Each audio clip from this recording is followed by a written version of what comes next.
La pluie martelait les carreaux anciens de l'appartement parisien de Damien Laurent avec une insistance qui semblait vouloir réveiller tous les morts.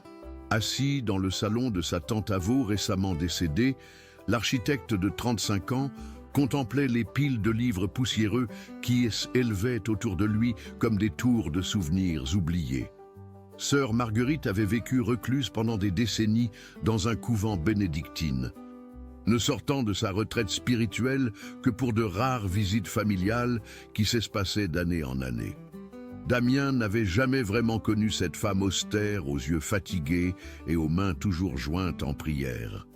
Pourtant, elle lui avait légué toute sa bibliothèque personnelle, comme si elle savait qu'il serait le seul à comprendre l'importance de ces volumes théologiques et manuscrits anciens qui avaient accompagné sa vie monastique. Il souleva délicatement une Bible à la couverture de cuir noir, ses pages jaunies par le temps craquant sous ses doigts prudents. L'objet dégageait cette odeur particulière des vieux livres, mélange de poussière et de souvenirs, qui rappelait toujours à Damien pourquoi il avait choisi de consacrer sa vie à la restauration du patrimoine historique. Chaque pierre, chaque document portait en lui l'âme de ceux qui l'avaient touché avant. En ouvrant la Bible, quelque chose attira son attention. Collé à la contre-couverture, sous une pellicule de tissu fin qui se détachait par endroits, se trouvait un morceau de papier plié avec soin. Ses mains, expertes en restauration, dépliaient le document avec une précaution infinie, révélant un plan dessiné à la main avec une encre bleue délavée par les années.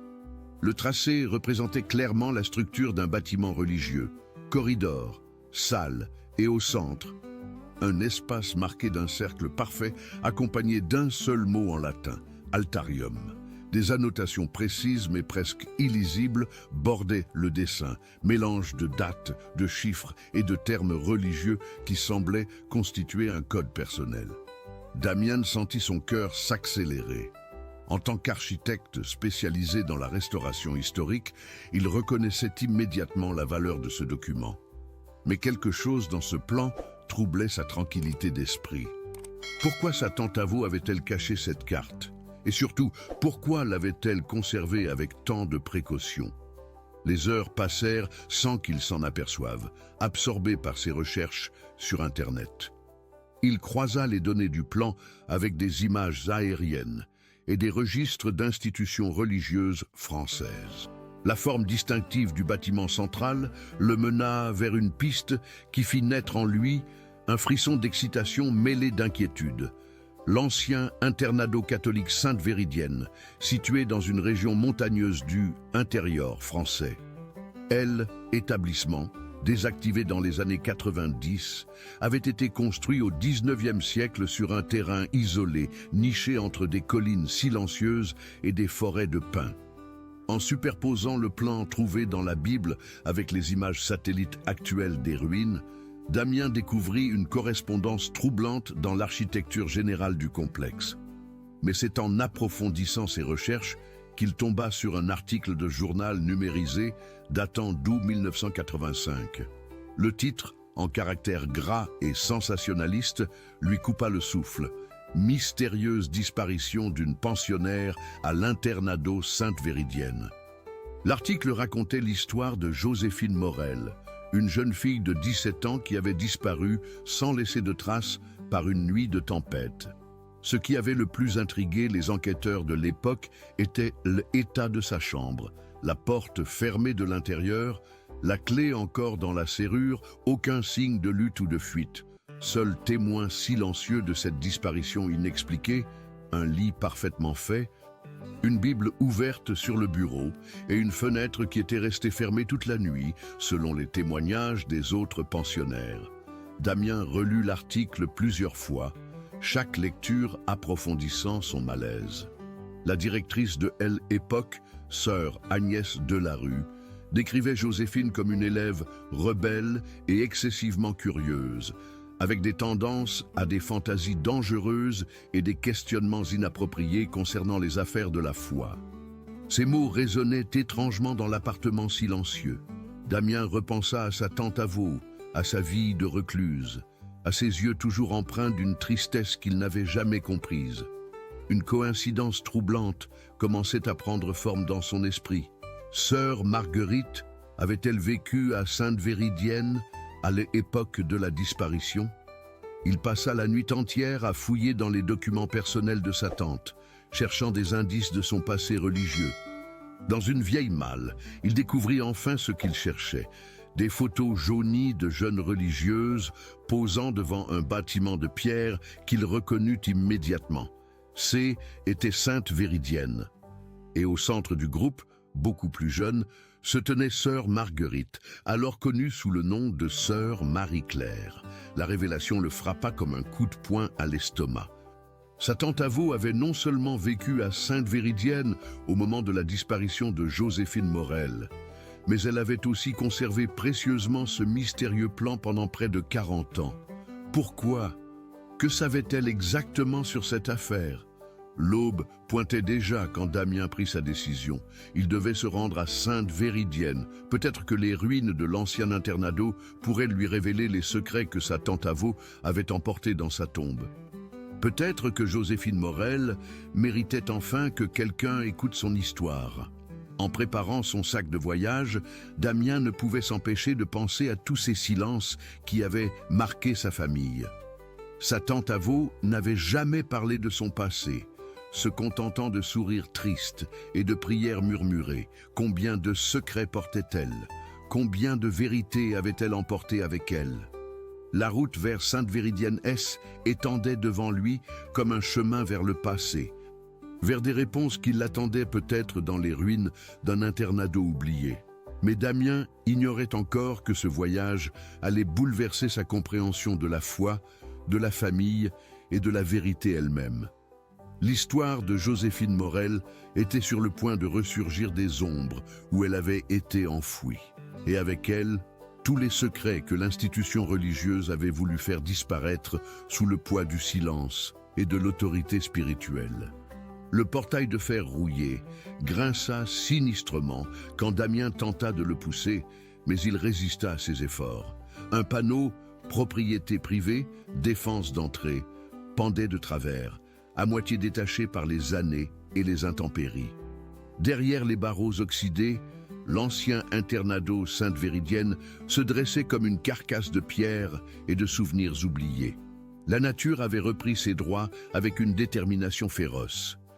Des lianes épaisses s'enroulaient autour des colonnes de l'entrée principale, et ce qui avait été autrefois un jardin soigneusement entretenu était plus qu'un champ de ronces et d'herbes hautes qui ondulaient sous le vent comme des âmes errantes. Damien contourna la propriété à la recherche d'un passage. Sa formation d'architecte lui avait appris à observer les structures avec patience, à découvrir leurs faiblesses et leurs secrets cachés.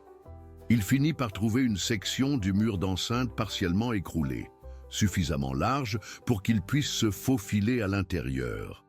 Dès qu'il posa le pied sur les grounds de Sainte-Véridienne, une sensation étrange l'envahit. Ce haine n'était pas exactement de la peur, mais plutôt une mélancolie profonde, comme si les pierres elles-mêmes conservaient la mémoire des larmes versées entre ces murs.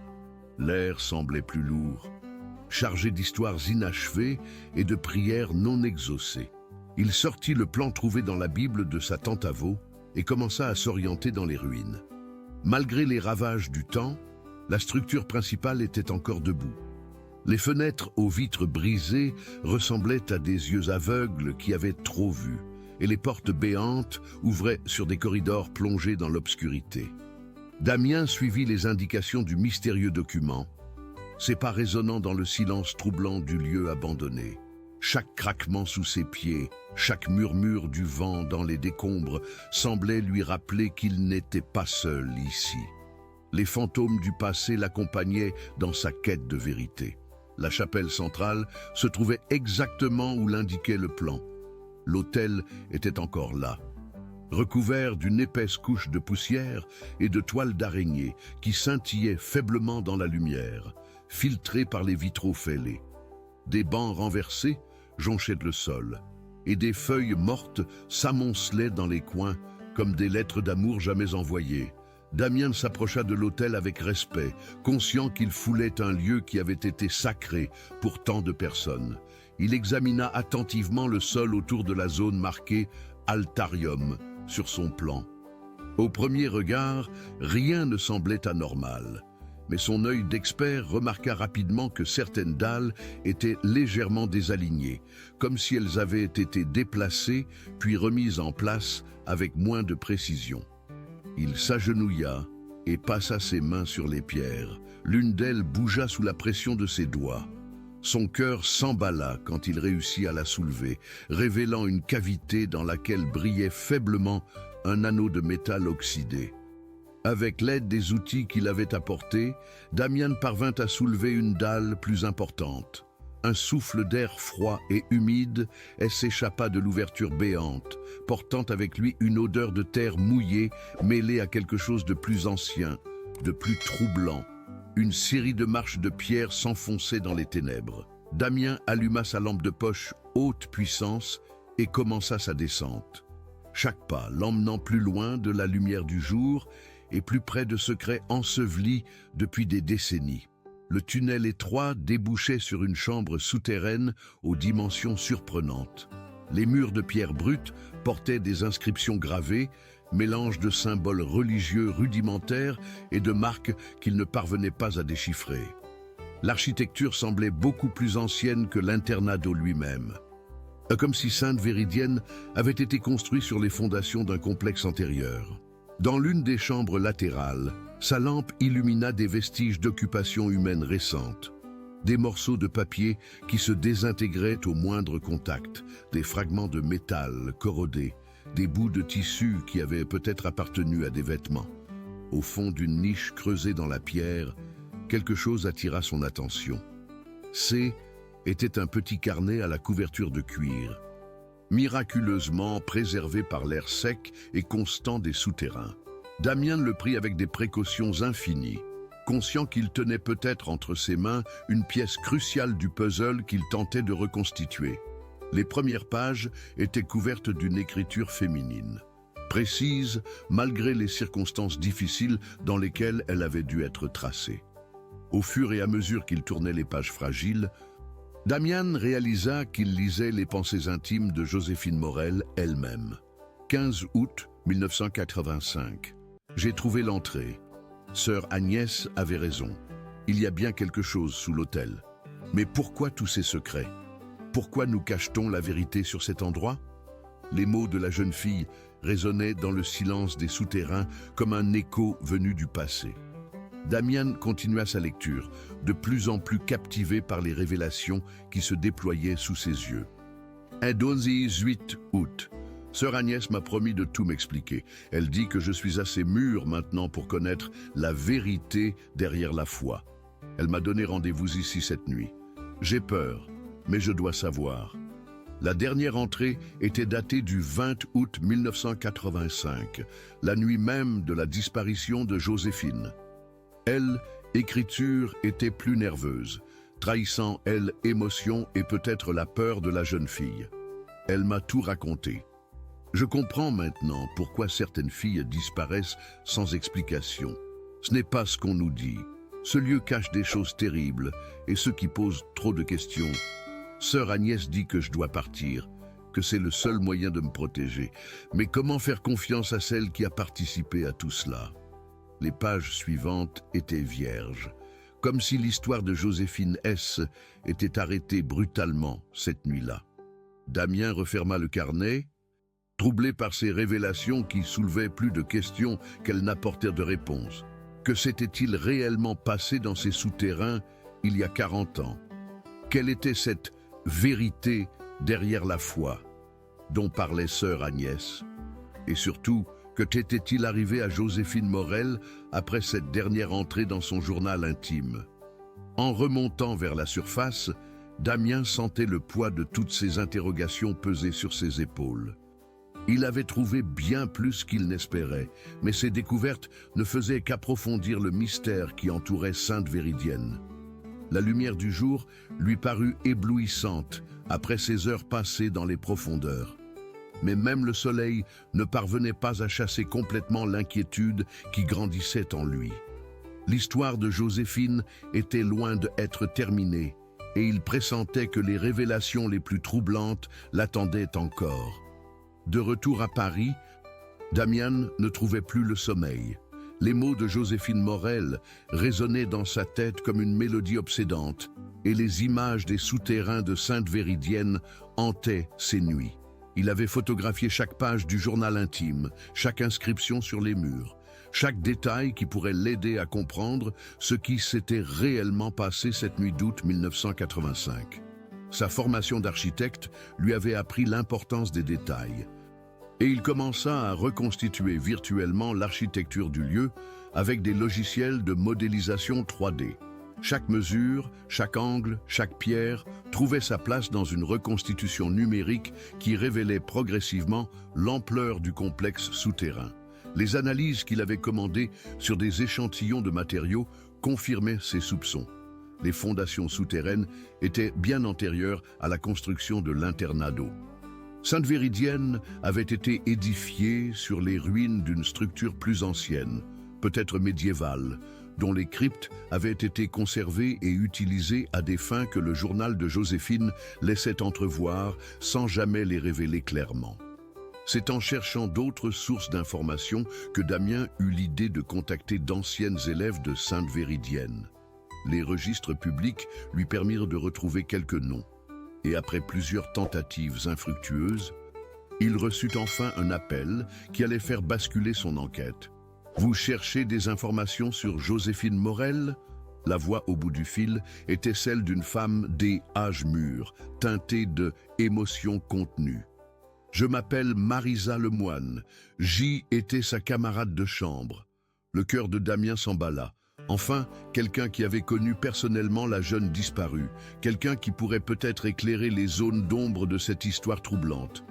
Ils se donnèrent rendez-vous dans un café discret du 7e arrondissement. Marisa Lemoine était devenue botaniste et vivait à Lyon. Mais elle avait fait le voyage spécialement pour cette rencontre. C était une femme aux cheveux grisonnants, aux yeux fatigués mais déterminés, qui portait encore en elle les cicatrices d'une adolescence marquée par le mystère et l'injustice. J'ai attendu pendant 40 ans que quelqu'un s'intéresse enfin au vrai sort de Joséphine, dit-elle d'emblée, ses mains tremblant légèrement autour de sa tasse de café. Je n'ai jamais cru à cette histoire de fuite. Joséphine N n'était pas le genre de fille à abandonner sa famille sans explication. Elle aimait trop sa mère pour lui infliger une telle souffrance. Marisa lui raconta une Joséphine bien différente de celle décrite par sœur Agnès Delarue. Loin d'être une rebelle dangereuse, Cécile était une adolescente curieuse et intelligente. Passionnée par l'histoire et l'architecture des lieux religieux, elle avait une fascination particulière pour les aspects cachés de Sainte-Véridienne, ces espaces dont on ne parlait jamais, mais dont l'existence semblait évidente à qui savait observer. Quelques jours avant sa disparition, elle m'avait confié avoir découvert quelque chose d'important dans la bibliothèque ancienne, poursuivit Marisa, la voix chargée des émotions. Elle parlait d'une étagère qui bougeait, derrière laquelle elle avait trouvé des documents. Elle était très excitée, mais aussi inquiète. Elle répétait qu'il y avait des choses enterrées à Sainte-Véridienne, des secrets que personne n'avait le droit de connaître. Ces révélations confirmaient les soupçons de Damian. Le journal intime qu'il avait trouvé dans les souterrains était que la partie émergée d'un iceberg beaucoup plus imposant. Joséphine avait découvert quelque chose qui avait scellé son destin. « Il y a autre chose », continua Marisa, baissant instinctivement la voix. « D'autres filles ont disparu avant Joséphine. Pas de façon officielle, bien sûr. On disait qu'elles avaient été transférées dans d'autres établissements ou qu'elles avaient rejoint leur famille pour des raisons de santé. Mais celles d'entre nous qui posaient trop de questions sur ces départs soudains, nous recevions des avertissements, subtils, mais clairs. Elle lui parla de sœur Agnès Delarue, cette directrice au sourire froid qui semblait tout contrôler à Sainte-Véridienne. Une femme qui prêchait la compassion en public, mais qui dirigeait l'établissement avec une autorité implacable, éliminant systématiquement tout ce qui pouvait menacer l'ordre qu'elle avait instauré. Après la disparition de Joséphine, l'atmosphère a complètement changé, se souvient Marisa, les larmes aux yeux. Plus de questions, plus de curiosité. Nous vivions dans la peur constante de subir le même sort. Beaucoup d'entre nous ont développé des troubles anxieux qui nous poursuivent encore aujourd'hui. Damien partageait avec elle les photos qu'il avait prises dans les souterrains, ainsi que les extraits du journal de Joséphine qu'il avait pu déchiffrer. Marisa reconnaissait l'écriture de son ami, mais aussi certains détails mentionnés dans les notes, les symboles gravés dans les murs, les références à des codes de confession utilisés par certaines religieuses. Ces codes existaient vraiment, confirma-t-elle. C était un système informel que quelques sœurs utilisaient pour enregistrer des informations qu'elles ne pouvaient pas dire à voix haute. Des secrets trop dangereux pour être confiés même au confessionnal traditionnel. Ensemble, ils commencèrent à décoder certaines annotations trouvées dans le journal de Joséphine. Les dates correspondaient effectivement à des disparitions suspectes, et les chiffres semblaient indiquer des emplacements précis dans les souterrains de Sainte-Véridienne.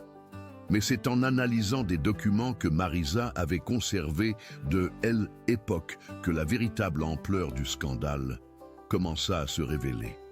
Elle avait gardé précieusement des lettres, des photos et même quelques pages de manuels scolaires qui portaient des annotations marginales en code. « Regardez attentivement ces marques », dit-elle en pointant des symboles subtils dans les marges d'un livre d'histoire religieuse. Joséphine m'avait appris à les repérer. Elles indiquaient les passages que certaines sœurs considéraient comme problématiques ou contraires à la version officielle des faits. Ces annotations révélaient une critique systématique de certaines pratiques religieuses, une remise en question de l'autorité absolue du clergé, et surtout, des références voilées à des méthodes disciplinaires qui dépassaient largement le cadre de l'éducation normale. Joséphine était convaincue que Sainte-Véridienne cachait un scandale beaucoup plus grave qu'une simple rigueur éducative, expliqua Marisa.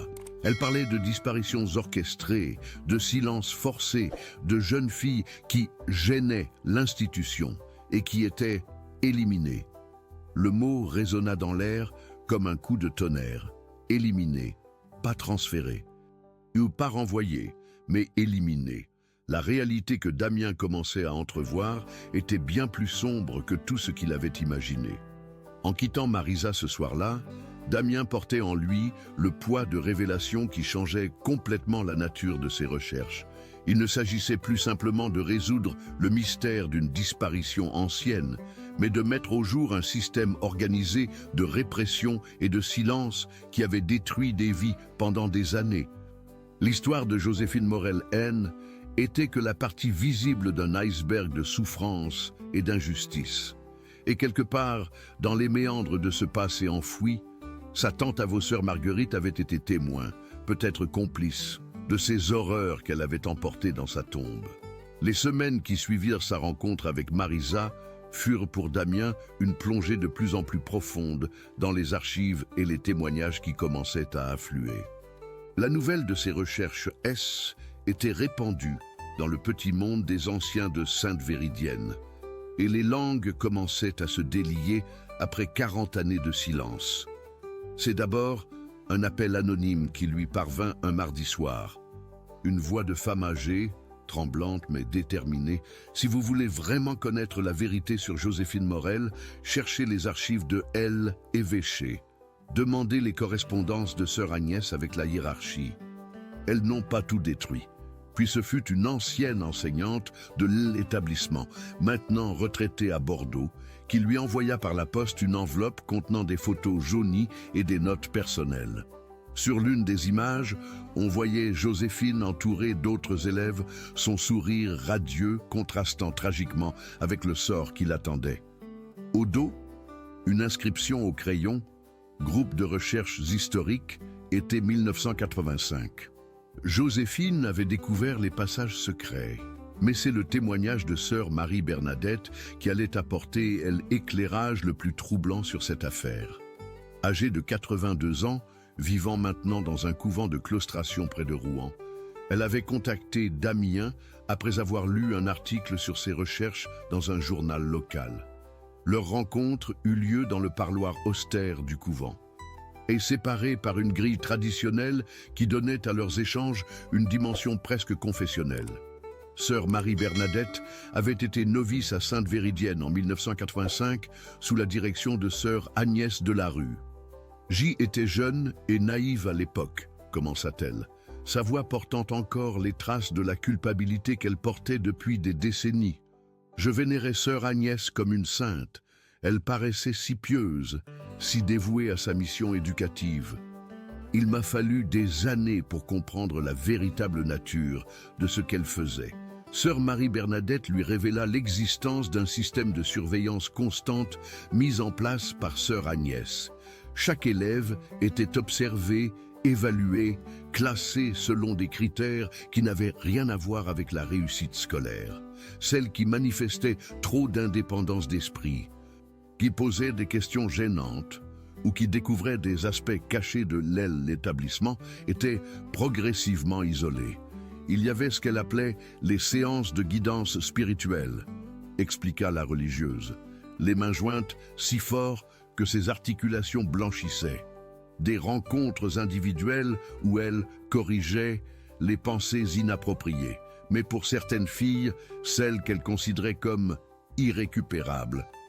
Les méthodes étaient différentes. Le cœur de Damien se serra quand sœur Marie-Bernadette lui décrivit les séjours prolongés dans les souterrains, présentés comme des retraites spirituelles intensives, mais qui s'apparentaient en réalité à des séquestrations psychologiques.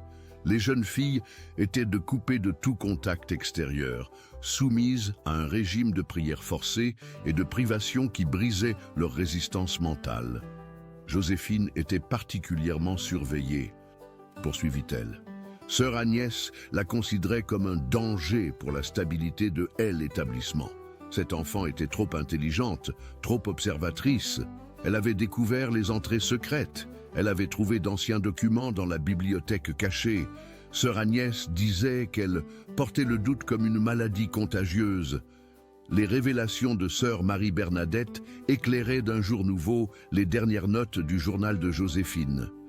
La vérité derrière la foi, dont parlait sœur Agnès, n'était pas une révélation spirituelle, mais l'exposition brutale d'un système de contrôle et de répression qui utilisait la religion comme couverture.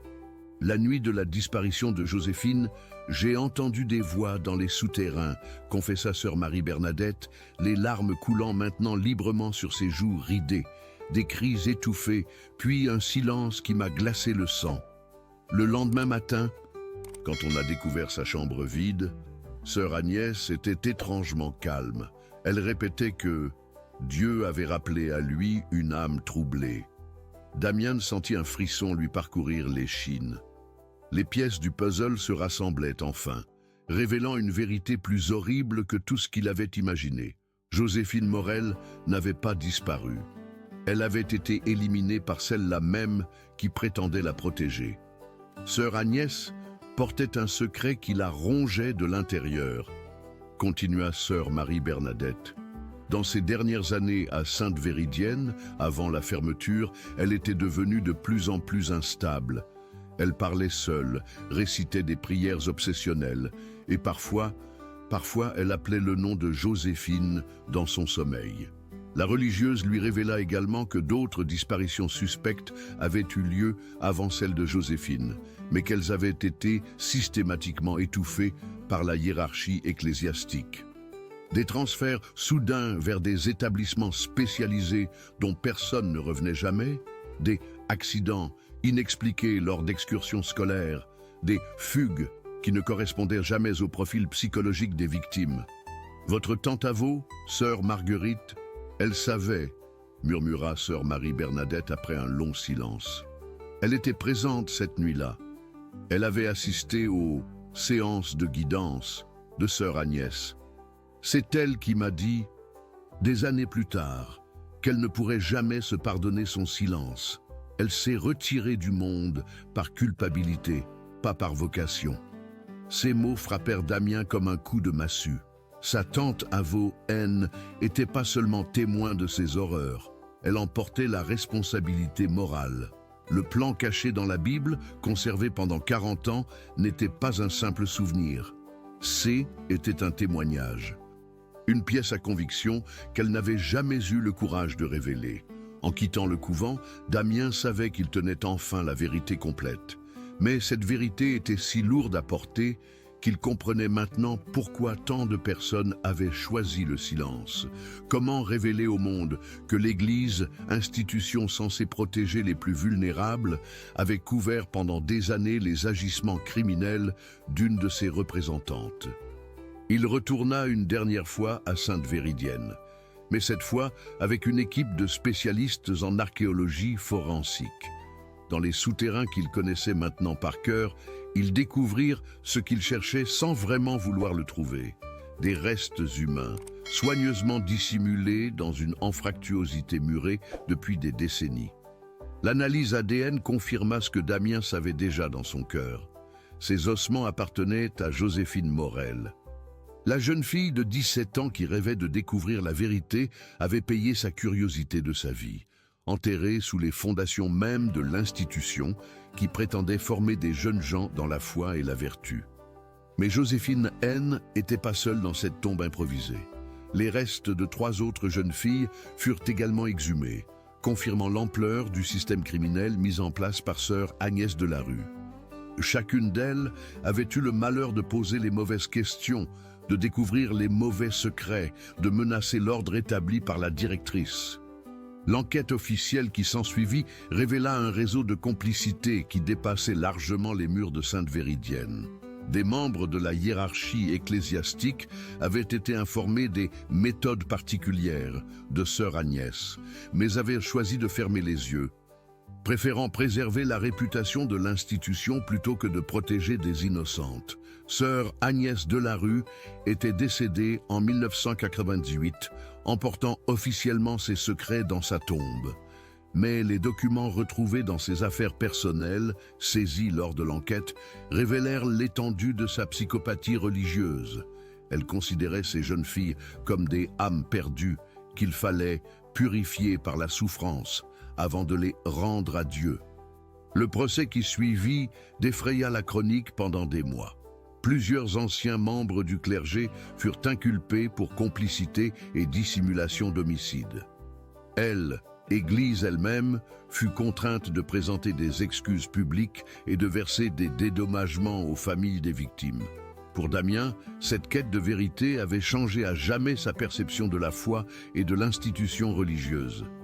Il avait découvert que sa propre famille portait une part de cette culpabilité collective, que sa tante Avo avait vécu 40 années avec le poids de secrets insoutenables. Mais il avait aussi découvert quelque chose de plus précieux encore, la force incroyable de Joséphine Morel et des autres victimes qui avaient refusé de se taire face à l'injustice même au péril de leur vie. Leur courage posthume avait permis que la vérité éclate enfin, que justice soit rendue, que d'autres jeunes femmes soient protégées. Le jour où les restes de Joséphine furent officiellement remis à sa famille pour une sépulture digne, Damien se tenait aux côtés de Marissa et de dizaines d'anciennes élèves de Sainte-Véridienne. Toutes ces femmes, marquées à vie par ce qu'elles avaient vécu ou soupçonné, pouvaient enfin faire leur deuil et tourner la page. Elle aurait été fière de savoir que sa quête de vérité a finalement abouti, murmura Marisa en déposant une rose blanche sur le cercueil. Joséphine n'est pas morte pour rien, elle a sauvé toutes celles qui seraient devenues après elle. En regardant s'éloigner le cortège funèbre, Damien pensait à sa tante Avo, à tous ces silences qui avaient empoisonné sa vie. Il comprenait maintenant pourquoi elle lui avait légué cette bibliothèque, pourquoi elle avait conservé ce plan mystérieux.